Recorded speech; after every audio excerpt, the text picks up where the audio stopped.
Welcome to DWU FAQ, a podcast by Domestic Workers United, where we provide answers to frequently asked questions about the work that we do.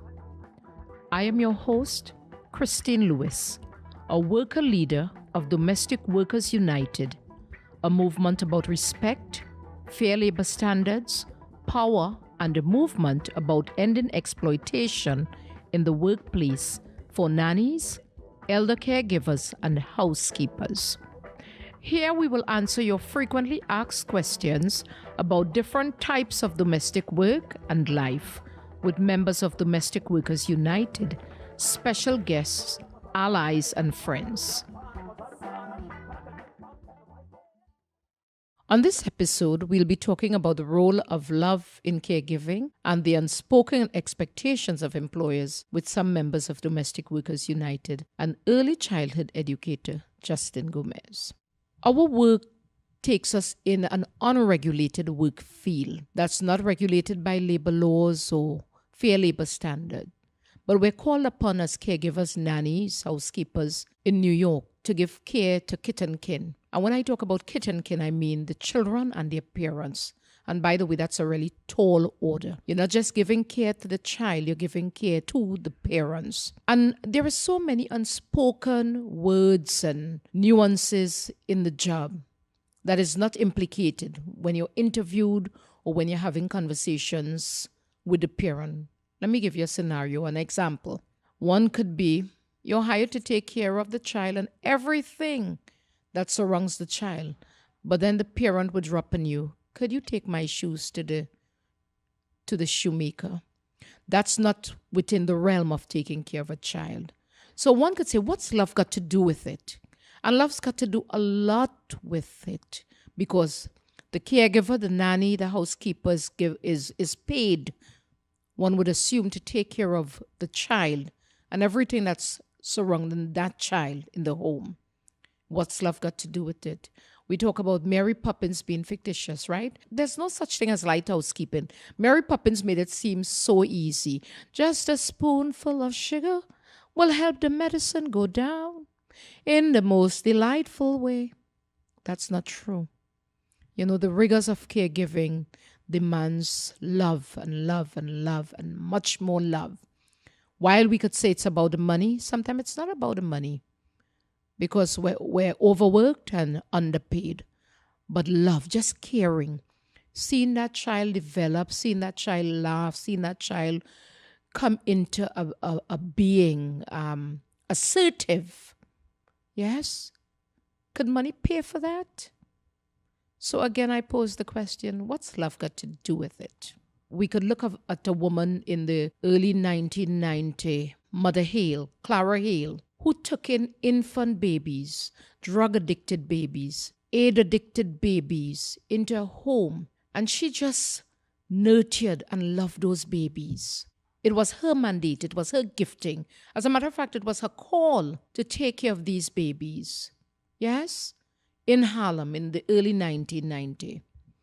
As cliched as this may sound, and you have heard me use it over and over again, what's love got to do with it? We'll hear from one of our members, Deborah, about Mother Hale's power of love. She took care of babies, Mother Hale, then took care of babies that had addictions. What did she do? She held them in their arms while they were crying and rocked them. And she says, I'm going to help these babies by holding them and telling them that they have love. When you hold a child or hold someone, it's an act of love. If nobody holds you, you don't know what love is all about. Love don't give you no disease.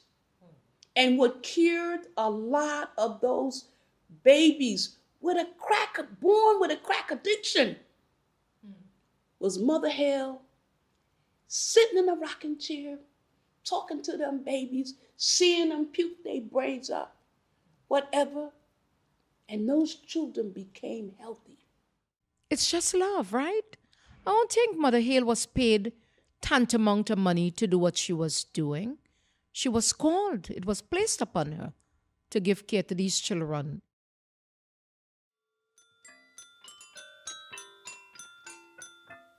Next, we'll be speaking to Justin Gomez, early childhood educator and member of Domestic Workers United.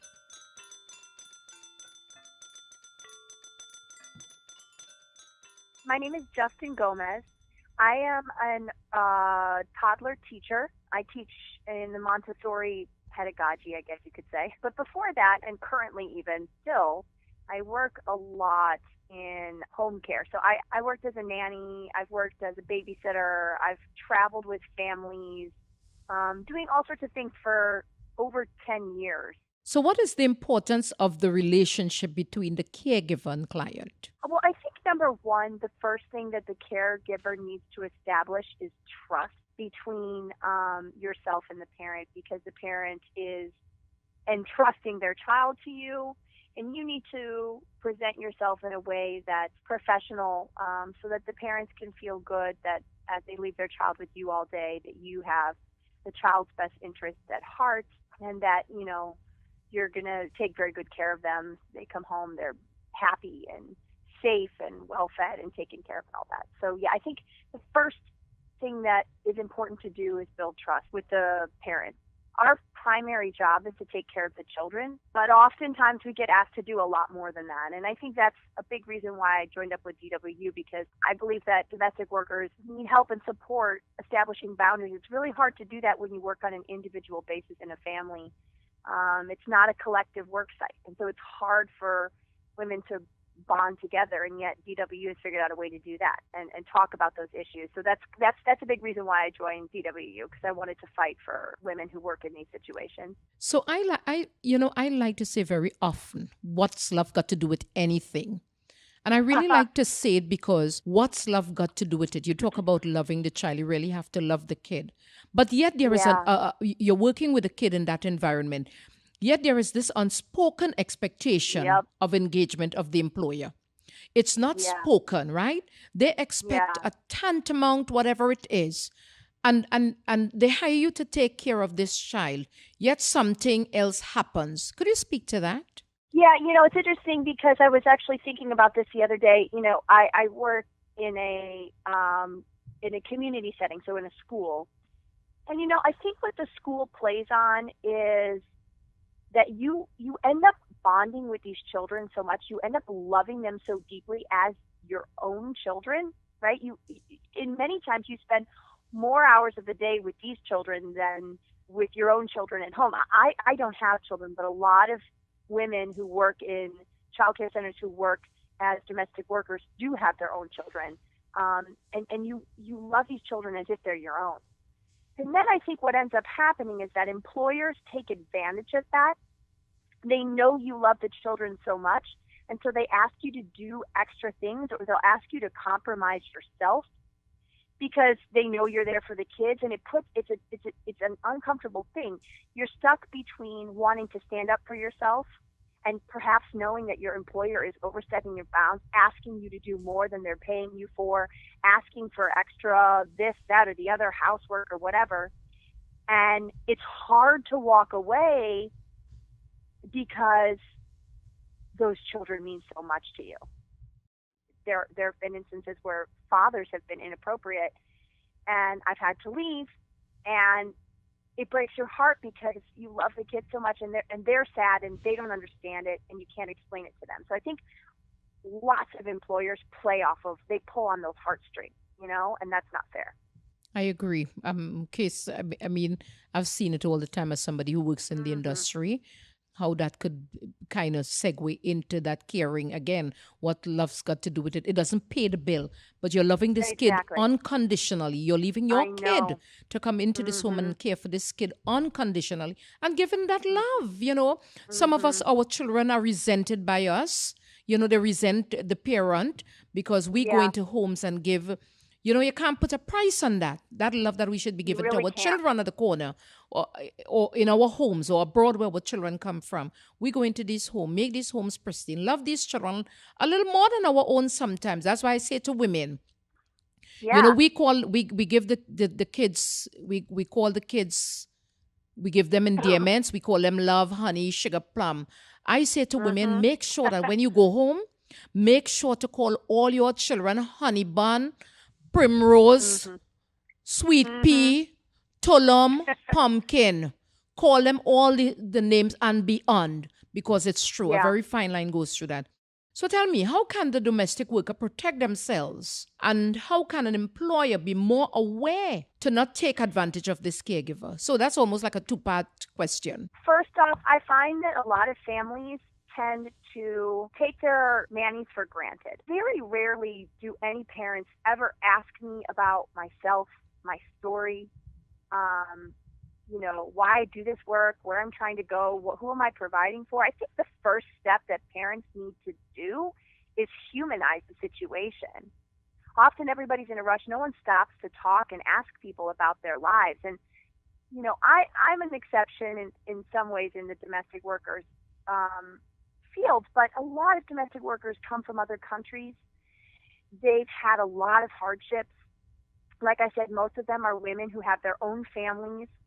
They may have had a profession in their home country that doesn't correlate necessarily. They came to this country for a better future or for a better opportunity, and this was the work they could get.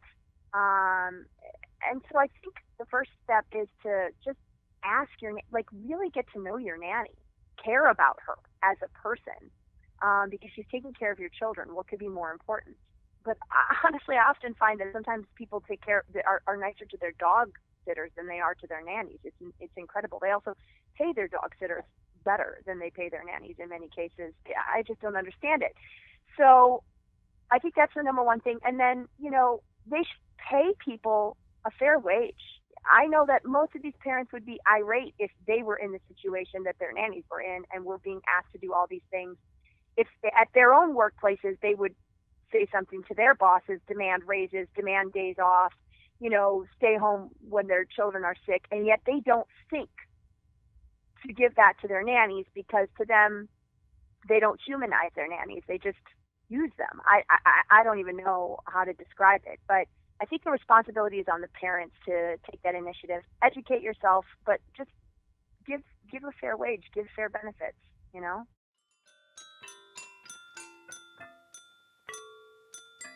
I want to thank Justin Gomez, early childhood educator and member of Domestic Workers United. Let me just say that the relationship between a parent, a child, and a caregiver in a home is an intimate thing. There is no guideline that guides domestic work in the home. There is no law that really protects a domestic worker. It's a one-on-one, one employer to one employee. Yes? And so there is no level, no sort of protection, except for this win that DWU got in 2010, which gives a little bit of protection. There are unspoken expectations by parents. They hire the caregiver to take care of the baby. And the caregiving with the baby morphs into housework, laundry work, going to the store, going to the shoemaker, going to the laundromat, going to the dry cleaner, when they're all separate jobs. Again, I like to say this is a conscionable thing. Doing right by your caregiver. If she comes in to take care of your child, which you say is your prized possession, or your precious gem, that woman has a life all of her own. And she should be made to feel a part of that pride, just as your child. As your child is your pride and joy, that caregiver should also be your pride and joy. Yes? And so this woman has a life from when she came, and she comes into your house.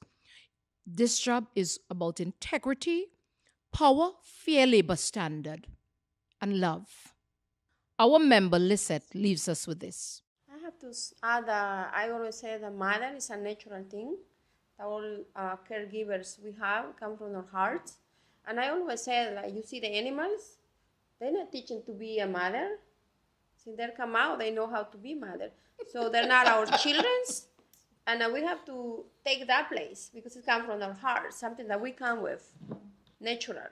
And we don't read the books. We study how to be nannies, but that love is come from inside, and it's very, I have to say, very professional, because actually in our hours, so we have to separate. This in the mind, but this is giving that love. It's a wasting love, because when you leave it, it's gone, but always in your heart, not on them. So.